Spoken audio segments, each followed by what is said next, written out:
Yo. This Chin Tuck Boxing, CTB, Chin Tuck Boxing. It's your boy Jay Slaver, my boy mine. Say what up to him, bro. What's up, everybody? Remember to hit that like button, subscribe, hit the notification button, comment. Let's keep building this channel up. Most definitely. We got to do that. So, what's on the menu for today, bro? What's going on? Let's talk about these fights last night. Most definitely, we got to do that. It was an all right night of boxing. We got disappointed a lot last night. We made a lot of our predictions yesterday, but it We happens did. sometimes. Sometimes it be upsets like that. You can't be right every time. But we ain't ashamed to say it. We ain't right all the time. What we start with? Let's start with the bunny fight, the Robert Easter fight.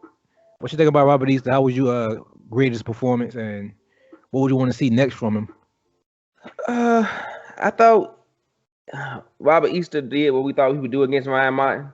He he used his jab. He stayed on the outside. He boxed really well to me. The one thing he was lacking was power. That concerns me as he moves up in competition because he didn't buzz the guy, hurt him throughout the whole fight. It almost looked like a sparring session that he just pretty Exactly. much dominated. But other than that, man, I thought he was pretty he looked pretty good, man, in his fight for his first fight at 140. So how you feel about it? Yeah, I agree with you 100%. He looked great. I thought, skill wise and boxing wise, his jab was on point. He was bobbing and weaving. His head movement was good. He was defensive responsible.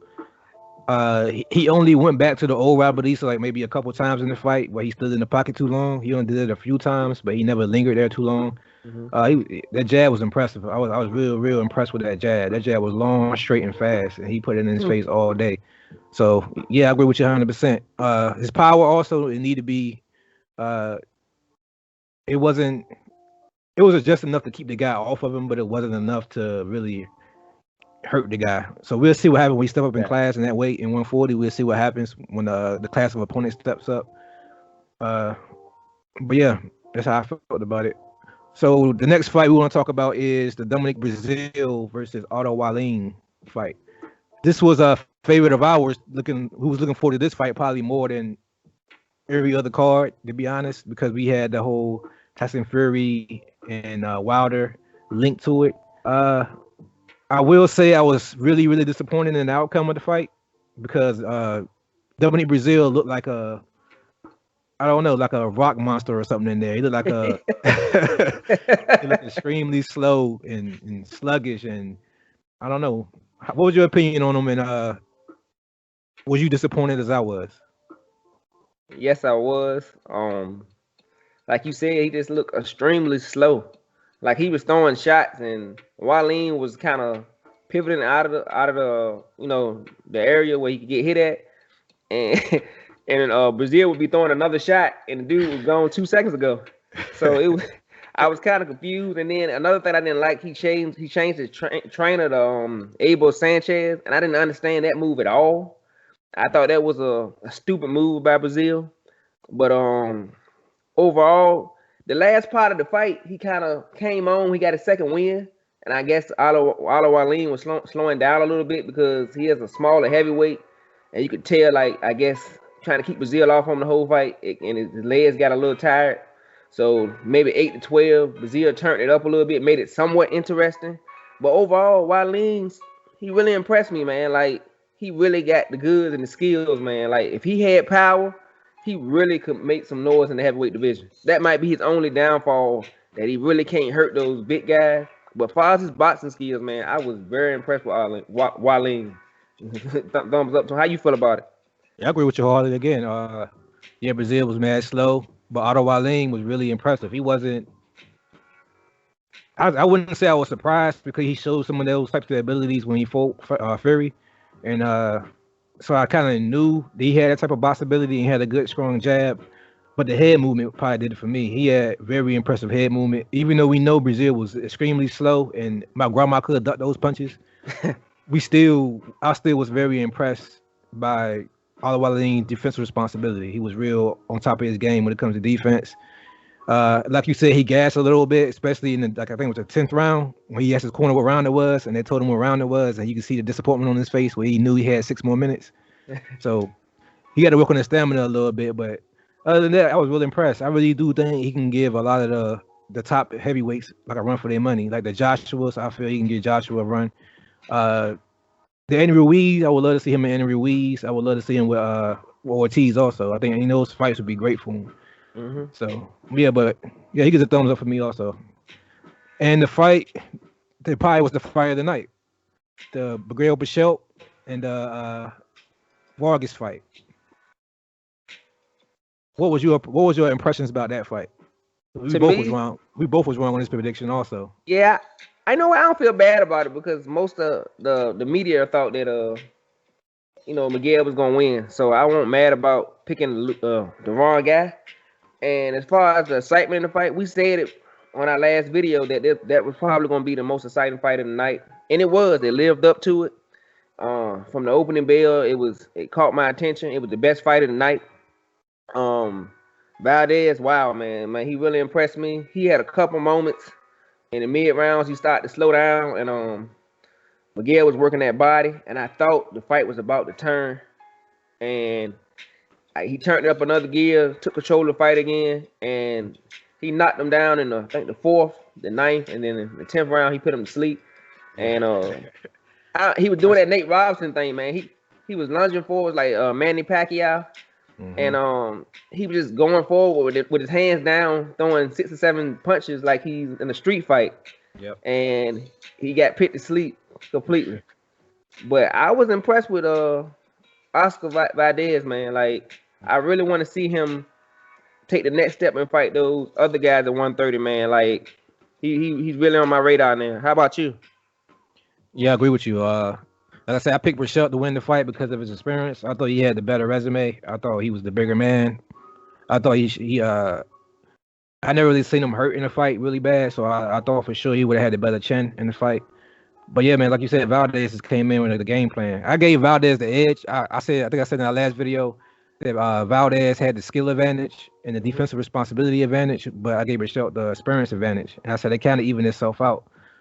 And like you said, it wasn't I'm not ashamed to say I was wrong about this fight. It was a great fight. Like I really, really enjoyed the fight. In the fourth round, that nice hook had him dazed and buzzed him. It buzzed Bichette real bad, knocked him against the ropes.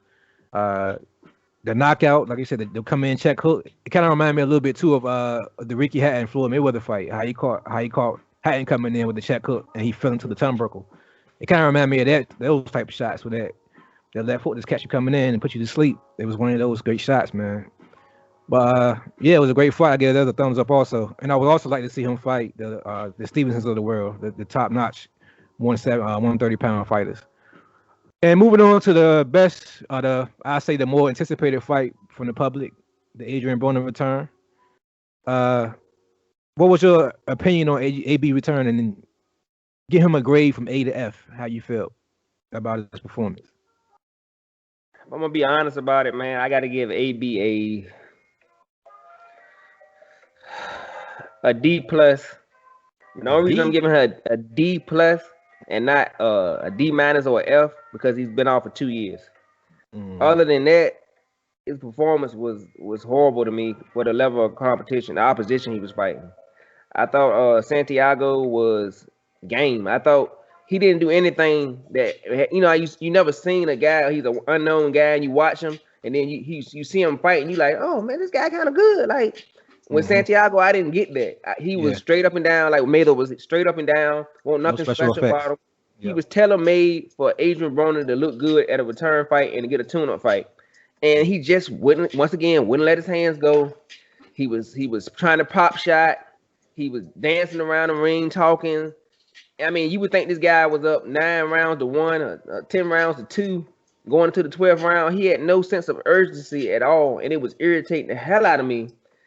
But I think he had stamina issues, you know what I'm saying? Because normally, a lot of people don't realize Broner has very, very good stamina. You can say what you want to. He gets stronger as the fight go along. A lot of times, you look at some of his older fights. This fight, by the 6th or 7th round, I could see him breathing through his mouth, and he was gassed. He didn't have the same stamina that he normally does. So, I mean, it's one fight. He was off 2 years. I'm disappointed. I don't want to say I've given up on AB, but I will say that he has to show and prove to me at this stage. I'm not going to anybody he fight that's a B level competition and up. I can't choose him to win that fight at this point, even at 140. He has to show and prove. I know he got it, but I need to see it. How about you? Yeah, I agree with you again. I don't really agree with your grade, the D plus. I think for the fact he was coming back from a 2-year layoff, I gave him a C. I gave him a C because he did do some great things in there. His jab was on point. He just the defensive responsibility was on point.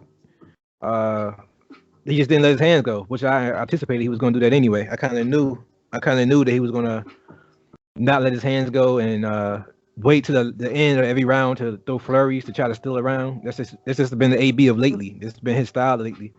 But I also attributed it to the fat camp. I think the fat camp probably drained him. Which I was happy to hearing him say that he was going to go back to the gym on Monday, that he was going to party last night and go back to the gym on Monday.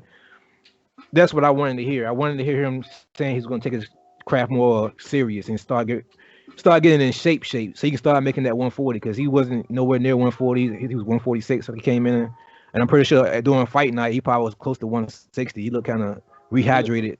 He looked real thick. So pause. But he looked, you know what I mean? I got a question for you. Like, yeah, what's up? Last night after the fight, when I got home, and this morning on social media, a lot of people felt that Santiago got robbed. How do you feel about that? I don't agree with that. I mean, one of the scorecards was real wide. I forgot the score exactly. It was real wide, but I would have gave Broner maybe a round or two advantage on him.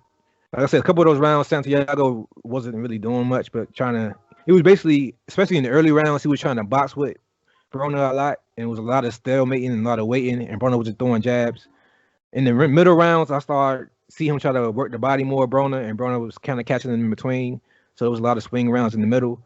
And at the end, I mean, Broner kind of beat him up a little bit at the end, I thought. He kind of started keeping that jab in his face. And I won't say it was a robbery at all. I just think people was upset that Broner didn't show up and knock him out. And we did say on our last video that if he didn't knock him out, that a lot of people was going to be done with him. So I think this probably accounts to that. People just kind of done with Broner.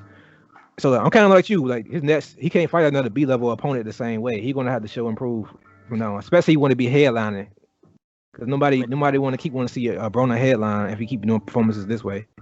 He'll have to go back to somebody undercard or something. But with that being said, who you think should be his next fight at 140? I don't think he's at championship contender level from that performance at all. He would, especially didn't even make the weight. So who you like to see him fight next? Because he need at least one more rush fight, I think. Who would be a good rush fight for him? Ah, boy. The Adrian Broner at 140. Man. That's a tough one, man. Like, I know they're saying Regis, Prograde, but he ain't ready for him. He's not right now. I thought that would be a good fight, but he's not ready. So he needs to stay away from him right now. What was that guy's name? I hate to say this, man, but in my opinion, AB needs to get back in the ring in about 3 more months. He didn't take a lot of punishment, so I think he can be back in the ring in 3 months. He need to fight another guy on the level of Santiago. I think he need another tune-up fight. What was that guy that got caught sparring Tank? That Tank. I know him and Broner had beef back in the day too. The guy that I forgot that guy's name. The guy that had the highlights was he was the 140 pounder that Tank was sparring. He was beating up real bad. I forgot that guy's name. Talking about the guy with Mayweather? No, he's not with Mayweather, I don't think. I'm gonna pull his name up. We talking about we making another Broner video. I mentioned that guy's name then. But it's a guy that him and Tank was going at it. And Tank kind of beat him up real bad. He was talking trash at Broner. You know what'd be a good fight for him, maybe? The guy that Danny Garcia fought, maybe. Cause they was talking trash back and forth. The guy that Danny Garcia fought before he fought Errol Spence. I think we're talking about the same guy. I just can't recall his name. Yeah, I can't think of his name. Redhead, orange head, whatever his name. Yeah. I know exactly who you're talking about, but I think that would be a good fight for him. Anything more than that, Adrian Broner need to stay away for right now. I need to see him get his feet back under him, get his stamina back, get used to the weight at 140 to make sure he's not drained. If he looks a lot better in that fight and he wins convincingly, then I think he can step up with a guy named Regis. But until then, man, he need to take it slow. He really need I to take agree. it slow. I agree. But yeah, that's our show for today, man. We chopped it up about the cards last night. Like I said, we gave Adrian Broner. I gave him a C. My boy Mine gave him a D plus. So we need to see more from him. Let us know how we did. Let us know if you agree with our grades. If you disagree with our grades, let us know who you want to see Broner fight next. Let us know if you think he can make 140 his next fight, or he need another fat camp. Put it all in the comment section. Let us know. With that, I'm out. My name is Jay Slay. Go on, get him out of here, man. Remember to like and subscribe and comment and hit the notification button, man. We love boxing. You love boxing. Love and peace. We out of here. Deuces.